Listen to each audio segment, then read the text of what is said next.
So whether you are in a covenant, looking towards a covenant, were in a covenant, or currently are in a covenant, I believe today applies to you. So please don't check out. Be entertained by, just stare at them, and it's good entertainment. But take it. Understand that the idea is that covenant would reflect a covenant between the Father and us as children. So with that being said, we're going to break into it. And you talked last week a little bit about covenant. So what is the purpose? Chris, what is the purpose you see in covenant? Purpose I see in covenant. You gave me a swivel chair, so this is going to be bad. I'm going to sit here and do this, I feel like. Sorry. Everybody's going to be like, hi, everyone. It's a little odd because I'm not in control of the situation. I know, it's great. So bear with us in the midst of this.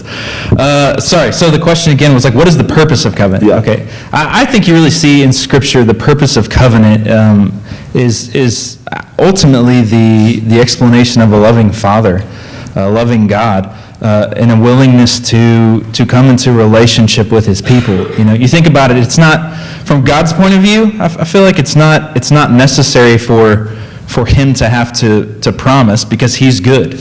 You know, He's good in all things that He does. It's not required of Him to promise. Yet to make a binding agreement with somebody else, that brings a lot of hope, a lot of faith for me as the recipient. And not only that, but really the opportunity, I feel like, to respond in covenant. And when I say covenant, we talked about it a little bit last week, but I mean like a binding agreement, a promise that I make and declare that I will hold on to for the rest of my life. You know, like the only thing that's going to break that for me is like death, you know. And so that's what I would see. So specifically like for marriage. So Okay. Covenant with God, I mean, you defined it. Specifically for your marriage, what do you think define covenant in your marriage with that understanding? Yeah, I would see it very much as the same thing. It's not like to be able to make a promise, you know, I'll say from my perspective, make a promise to her and to have her promise to me is like we establish a standard in our home that's going to say, okay, in our marriage, this is what will always take place, and we promise to uphold this.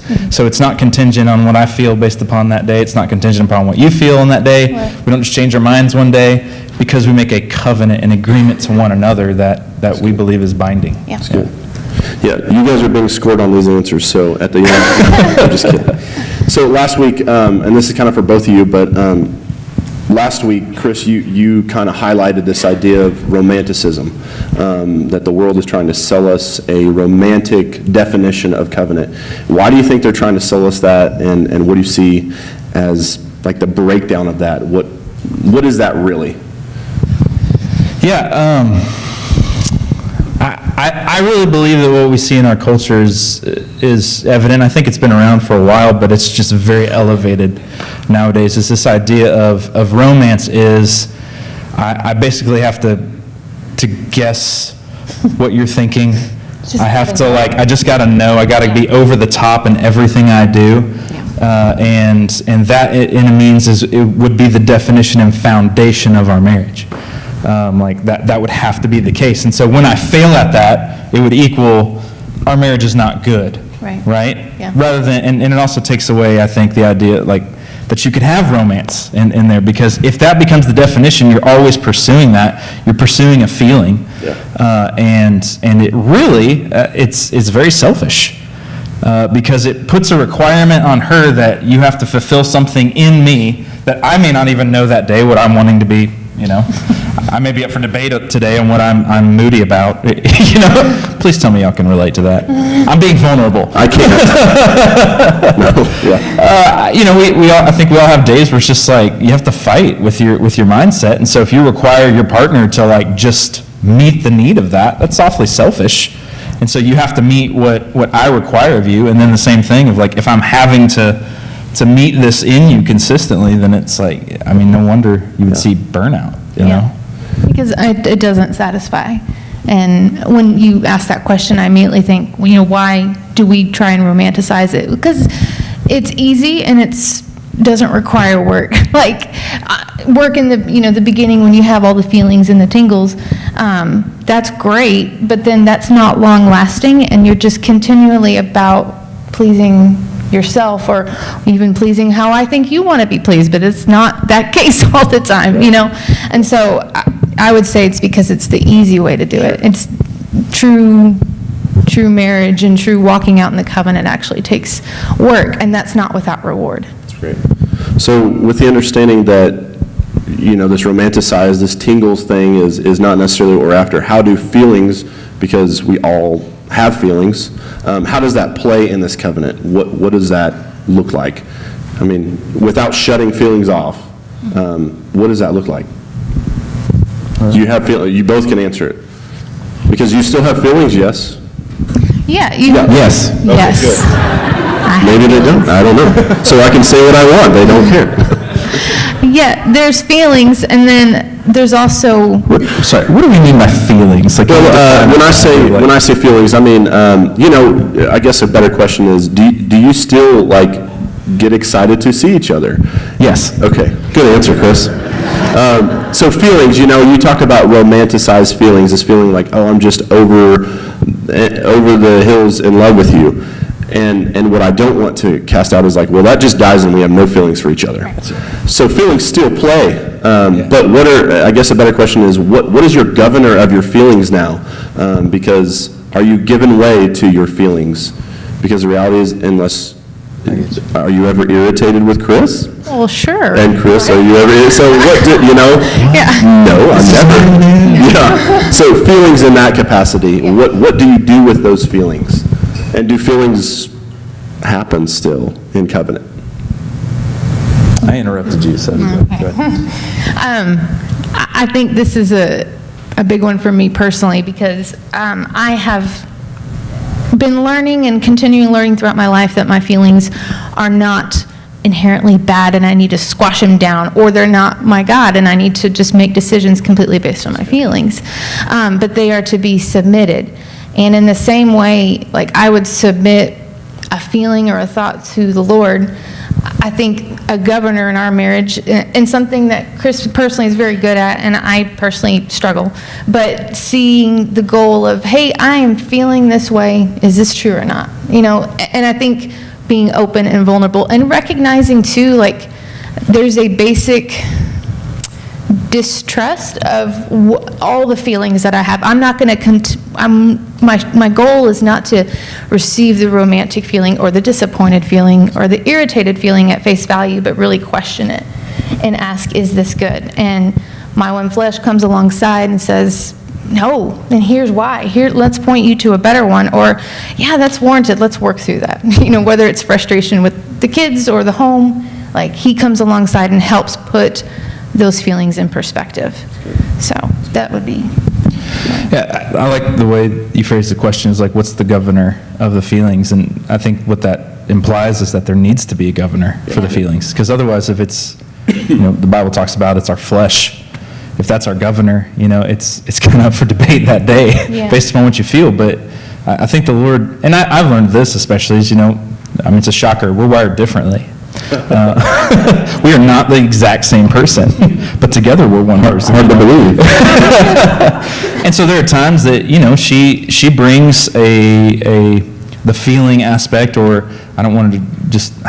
It stinks because I feel like culture has kind of just stolen some of the words from our language and just made them inherently bad. But she has a more sensitive and merciful approach and compassionate ideas to things that honestly I really need in my life. But the reality is we have to have those things submitted before our Creator, before the Lord, because otherwise it's going to be just a skewed version of those things. Our version of what we think it should look like versus what He's created it to be.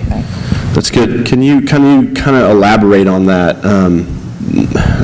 How that tool, and I don't know what you would call it in your home, that governor or whatever, you said the word truth, how that instrument helped keep your covenant strong.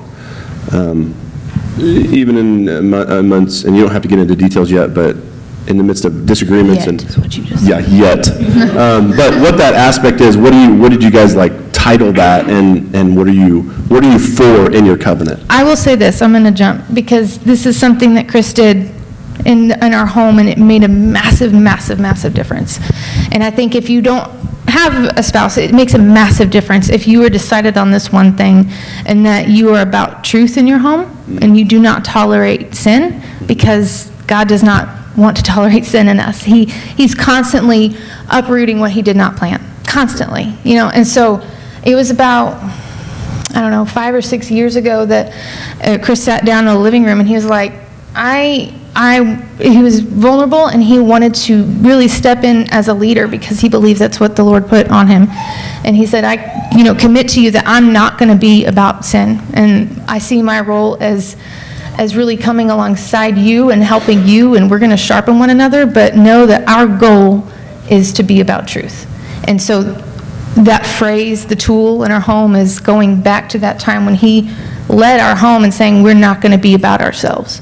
And so in the sticky times and the frustrating times, we're encouraging one another constantly of like, what is true in this moment? Because this is what we've decided. And because we believe it's good. And it's above ourselves.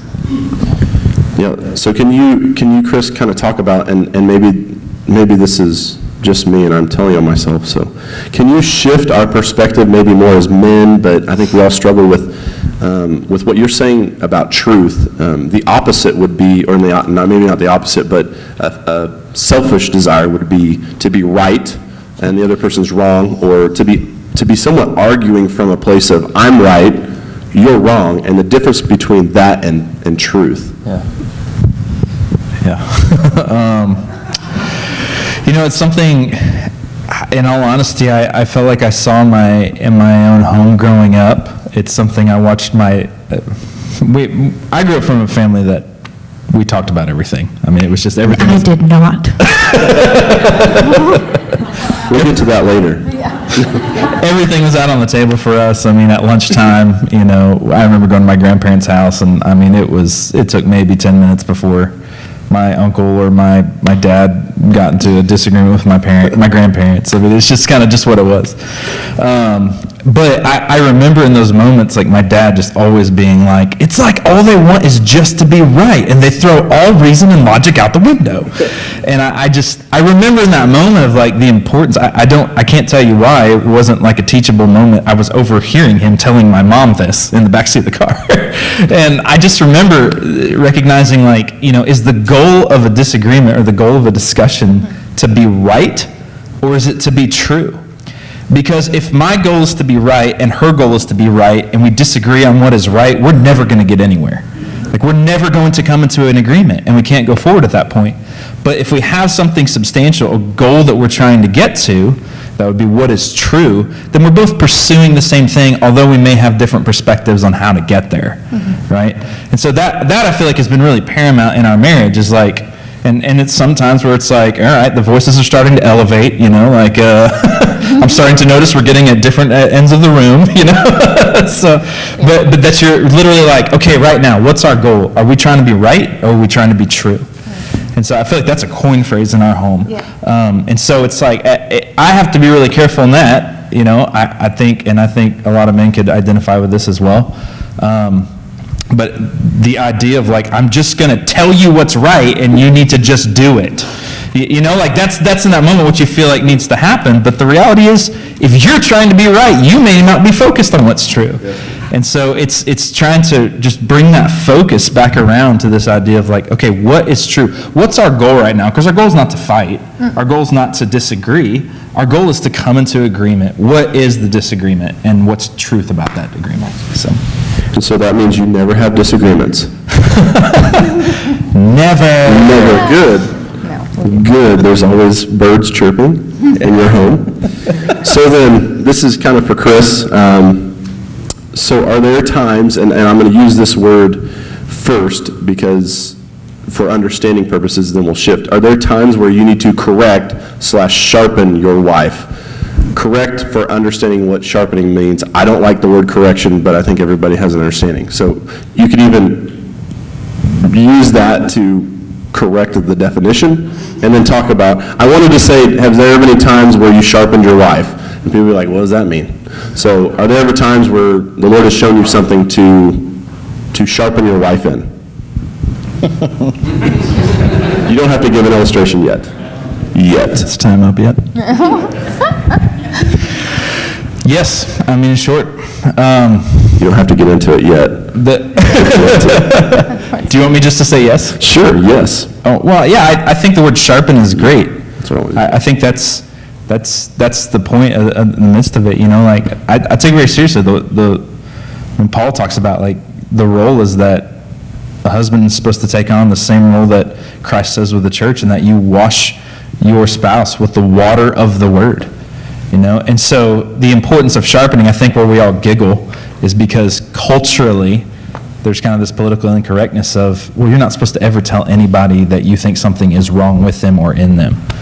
And that would be love, is to just let somebody be who they are, because to try to sharpen or correct would be to stifle them in who they are. I don't think you see that in Scripture, because the Lord talks about discipline, you know, and he disciplines those whom he loves.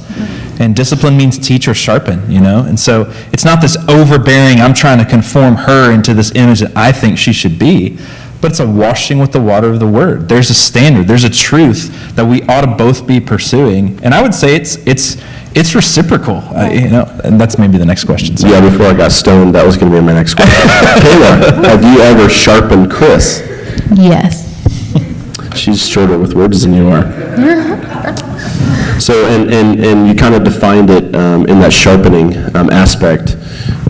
Can you go into detail how it's kind of unjust if you don't?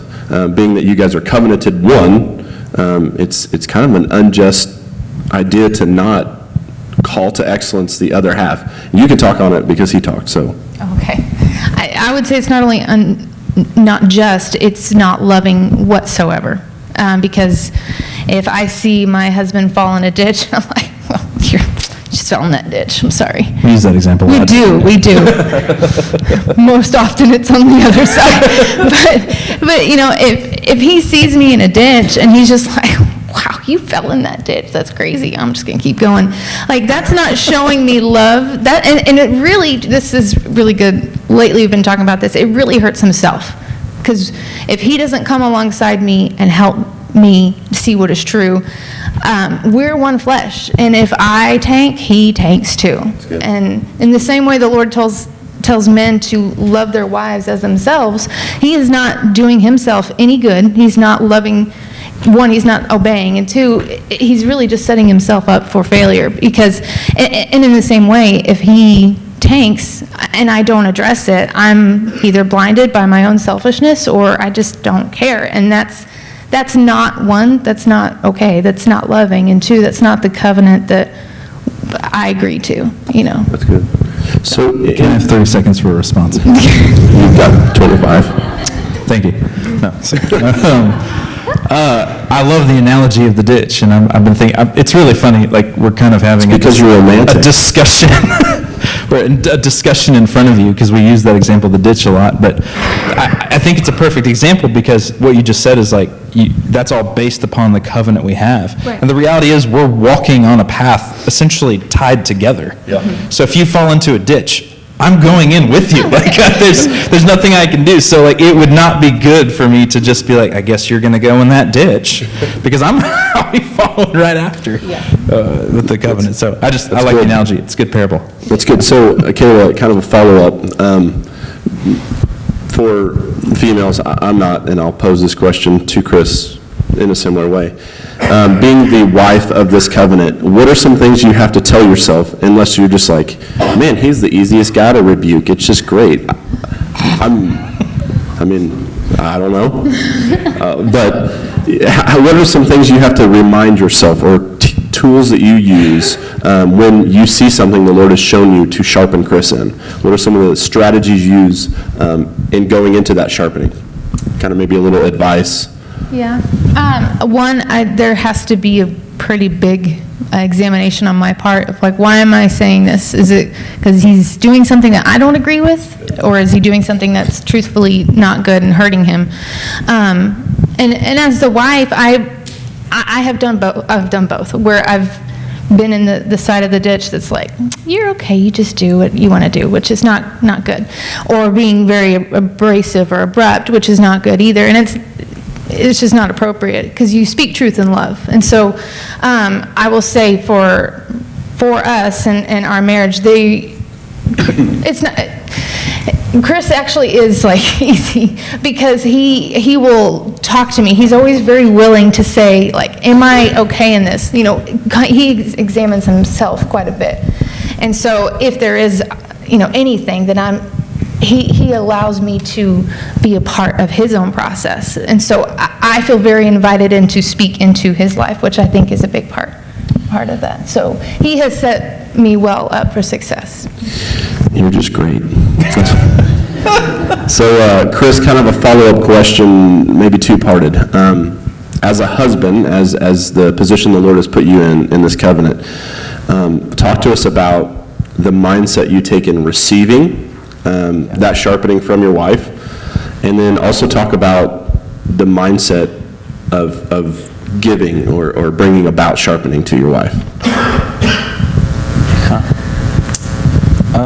You have 30 seconds. The mindset in receiving sharpening from my wife. You know, it's very similar in what Caleb was describing, in the reality of I have to believe in that moment that she's for me. If I don't believe that, if I believe that she has any ill will against me, it's not, I mean, how can you receive anything like that? And so I think that there's a reality of humbling yourself in that. That seems to be when it goes well, when I humble myself.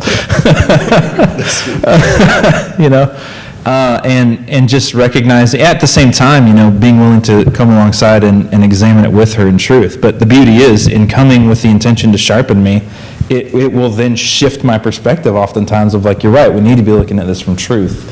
So even if it's like, I don't have a solution, I just see that you're kind of in a funk. Right. You know, it's like, okay, well, we need to look at this. Because I think you also have to recognize that since we are wired differently, she's going to see things I don't see. That's good, you know, and that's for my benefit. And then the second one. Second was, how do you prepare your mind? Like what, and we'll get into more details here in a second, but the mindset you take on in when sharpening your spouse. So Peter says, dwell with your wives according to knowledge, right? So you just bring out the Bible and say, look. I'm trying to dwell with you according to knowledge. Yeah, I love that passage. I think it's a huge passage, and I think Peter understood what he was talking about. You know, we know that he was married and had in-laws for sure. You know, so I think that passage is crucial, because that's the one that actually talks about as though dwelling with one that is a more fragile vessel. Like, once again, I think it stinks, because that idea in our culture today, an idea of a more fragile vessel is like, it's being told to women very much today of like, I'm lesser than, or I'm weaker than, and it's like, how dare you try to put me below yourself, and say, I don't think that's what Peter's saying at all. I think Peter is acknowledging the fact that women have a very different wiring than men, and I shouldn't expect her to react in the same manner that I should. Therefore, my approach should be a little bit different. Right. You know, think about, like, if you have a precious vase that's in your home, you know, you're not just taking it to dust and sitting there and flinging it up and down and, you know, like just playing catch with it or juggling it. Why? It's precious. There's a way that you approach that thing. So I have to be really mindful in the midst of that, and not just be like, hey, I don't like the way this was done. Because oftentimes that'll produce it. You know? It's like, well, that was unfortunate. That was not my goal. And then she gets an opportunity to sharpen you. Yeah, exactly. It always goes well. No, that's good. So considering the fact that you have identified that both of you sharpen one another, and apparently are just open for sharpening any time, what does a said disagreement or a sharpening situation in your home look like? Good grief. And can you walk us through that situation? Yeah, you can. Time's going by real slow. You can get as intimate as you want. whatever situation you feel fit.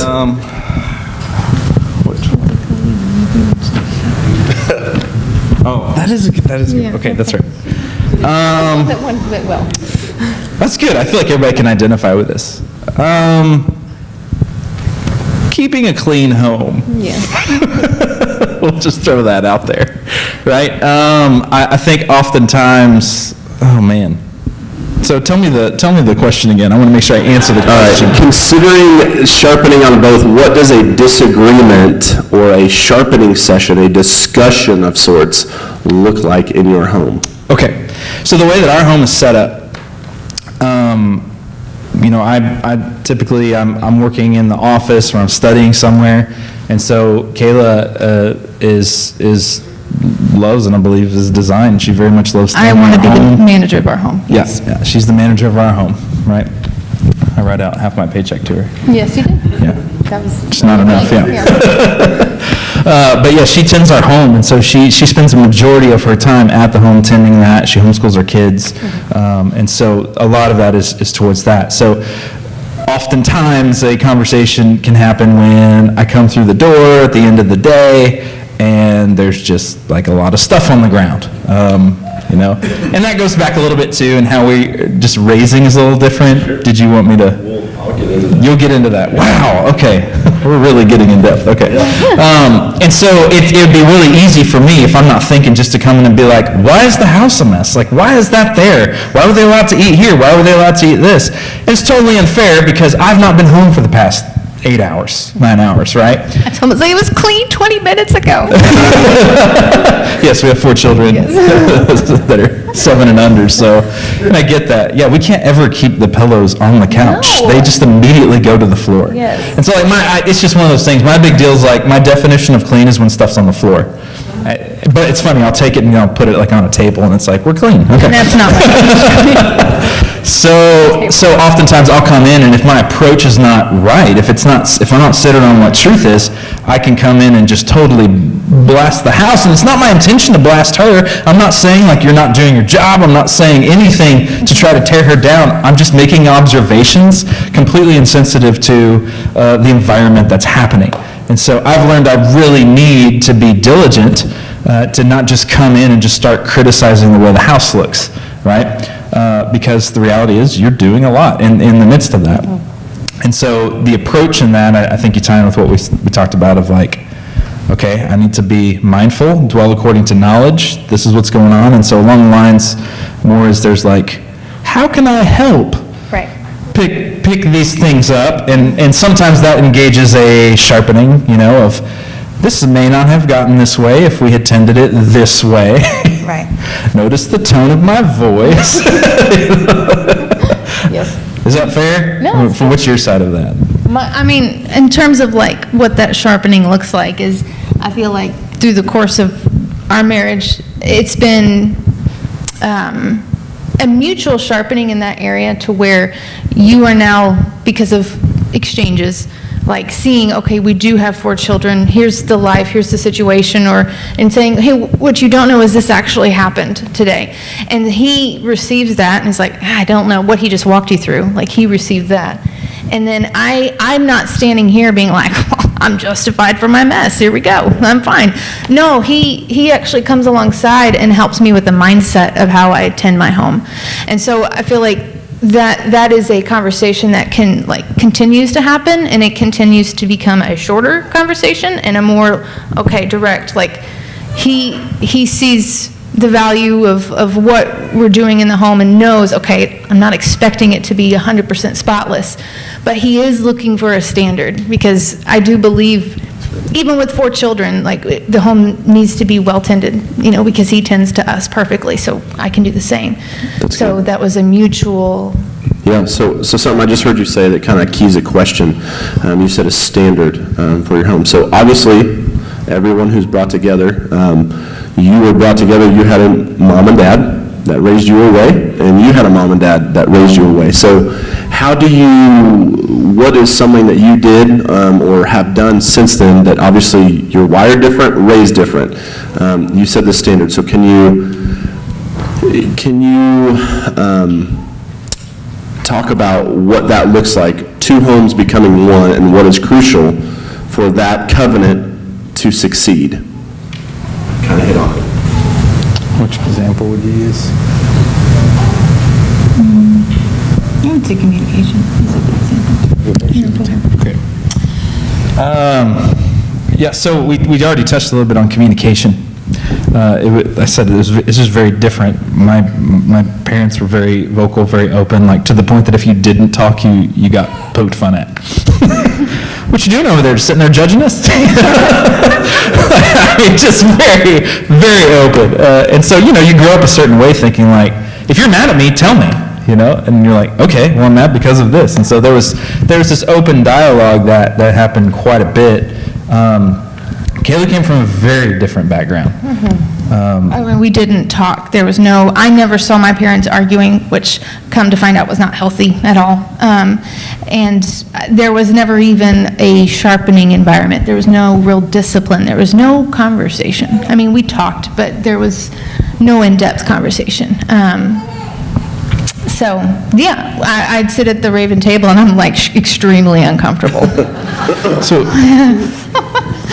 yeah, and those are obviously two extrees. Yes. And so it's not necessarily saying like one's right, one's wrong. And I think that's what we had to get to was the reality of, I would be sitting there looking at me like, why aren't you talking to me? What's going on? What are you thinking? Like, and then she's very much like, I feel attacked. Yeah. I don't know. Yeah. And having to be like, okay, well, coming back down to like, what's the truth? Coming back to that, like, what's going to be like the standard of our home? Yes. And so we actually examined both our homes growing up and things that we felt like were healthy, things we felt like were not. I will say that is still an ongoing conversation. I think everybody could identify with that the older you get, the more you're like, I don't know if that was great or not, and it's not to judge parents, it's just because we want to get to the point that things are healthy. So things that are like, it's not good just to keep all of your thoughts to yourselves and then stew and then get upset and blow up. That's not a good thing to do, which is what was done in that home.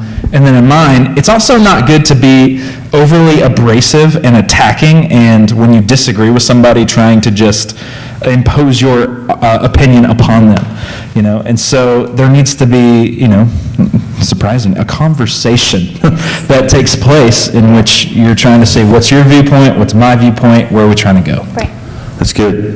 So kind of elaborate on what you said. So earlier you said for that sharpening to take place, there has to be an agreement upon what standard or what terms you're entering into for you to hold each other accountable. So that's what I heard in that, is that you come from different backgrounds and you communicated your standard within your home, and then agreed upon that standard, and then you can hold each other accountable, not in a way of accusation, but it's because I believe it's biblical. How can two men walk a road together lest they decide a meeting place? It's Amos. Like we have to have an agreed upon place of meeting and where we're going to, or it's just not going to work. Right, which takes communication, which is great. So considering what we had talked about earlier, as long as feelings, I want to kind of go to a place of intimacy. And maybe you guys could define, this is kind of a both question, intimacy. So if you're having these conversations, does that create intimacy, and will you define intimacy? I was going to ask you to define intimacy. What are you talking about? Intimacy, so my biblical understanding of intimacy would be the same thing that Christ called us to, is abide with him as he abides with the Father. So there's an abiding, there's a oneness that he started in the beginning when he said two become one. I'm not sure you can get any more intimate than that in all aspects of life. And so does your conversations in your home, even through sharpening, create intimacy in that way?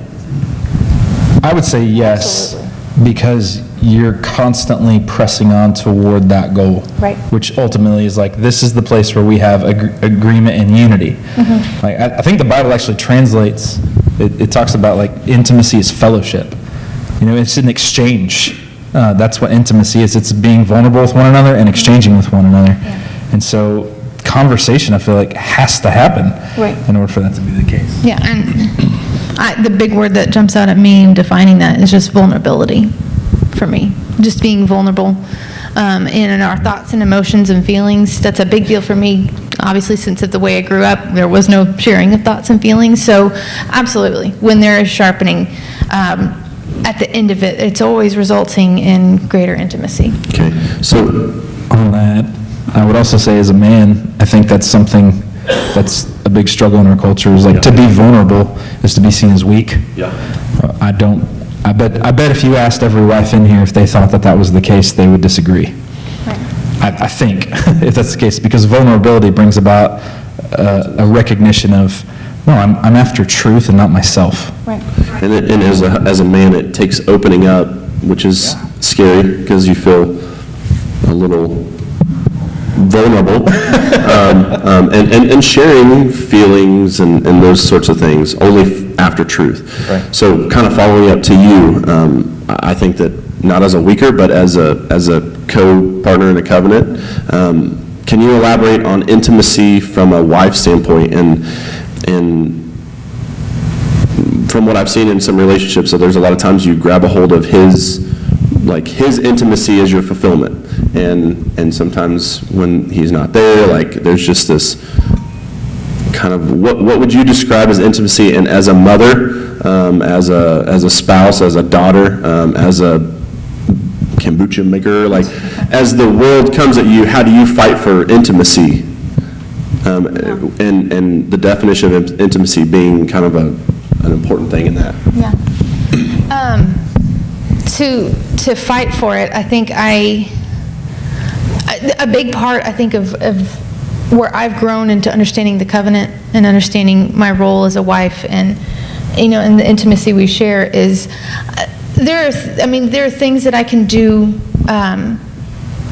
to ensure intimacy, like physical things, like, when he comes in and wants to talk, I'm fully there. I want to be present to talk. But even in the times when I am a mother and he's, busy, what always draws me to him in a very spiritual sense is I know his heart for me.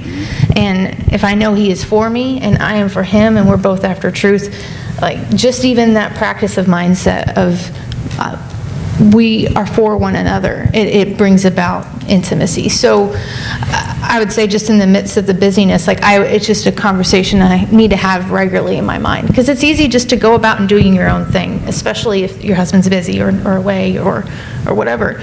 It's just that reminding of truth of we are one. Mm-hmm. We are one flesh. We are in a covenant. And believing that. And believing that, absolutely. And not allowing questions or doubts or anything come in. Yeah. That answer your question? Yeah. Yeah, I think so.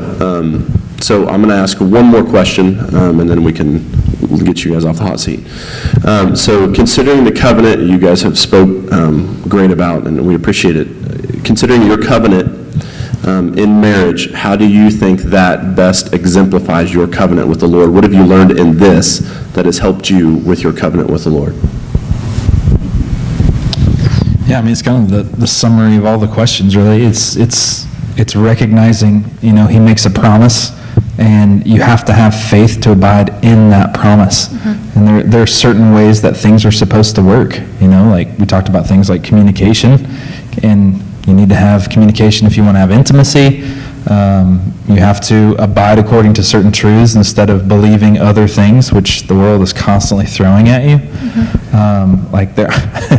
And I was thinking about the realm of intimacy. The reality of our home is the quiet time is 9:30 p.m. to 5:30 a.m. Yeah.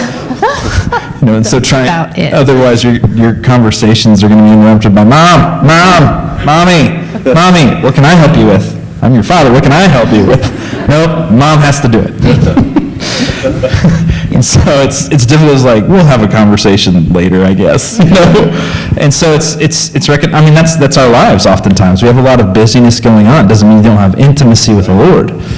So it's fighting in those moments of hey, we're connected, we're good, mm-hmm. And maintaining those things. And most of that comes from choosing to believe the promise we made to each other. Yes. And so I have to choose to believe the promise that the Lord made to me, mm-hmm.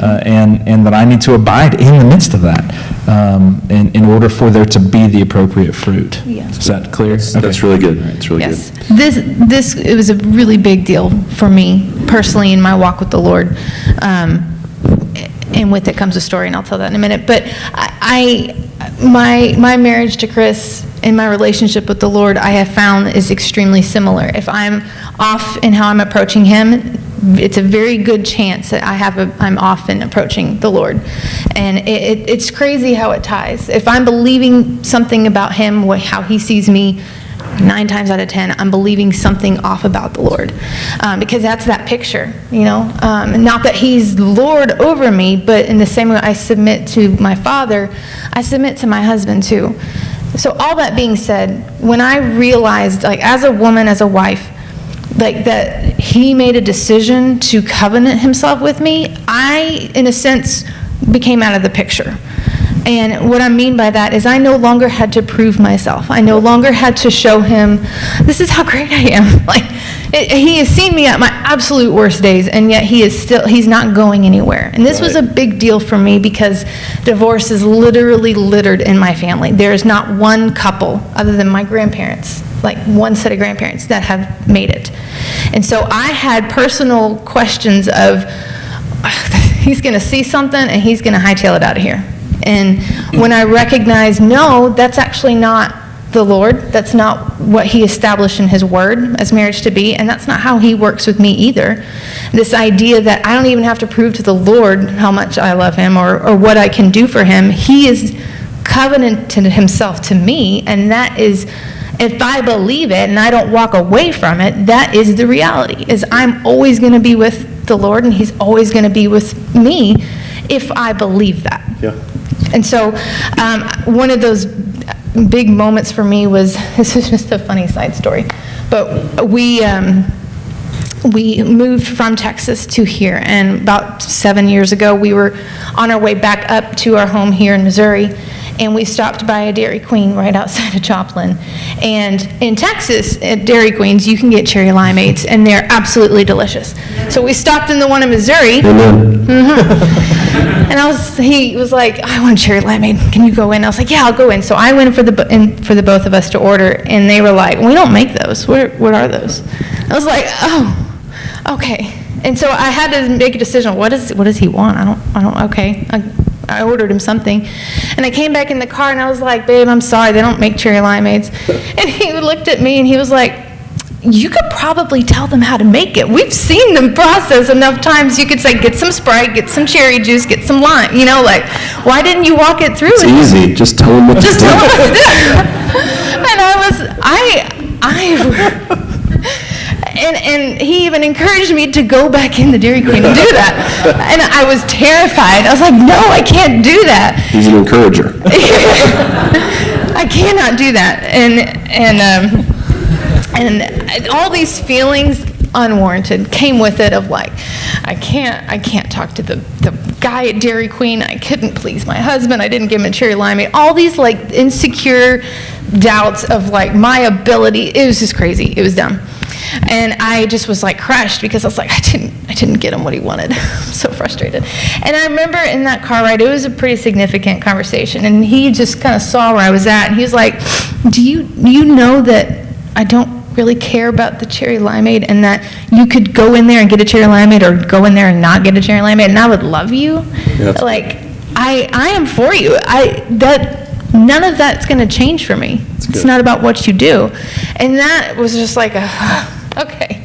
It was a huge relief for me personally to see that covenant just illustrated in that way. It didn't matter what I did or not. He was going to be with me the same way the Lord does. That's really good. It's really good. So I just want to personally thank you for being vulnerable enough to come up here and share your most intimate moments and stuff like that. So if we can give them a round of applause.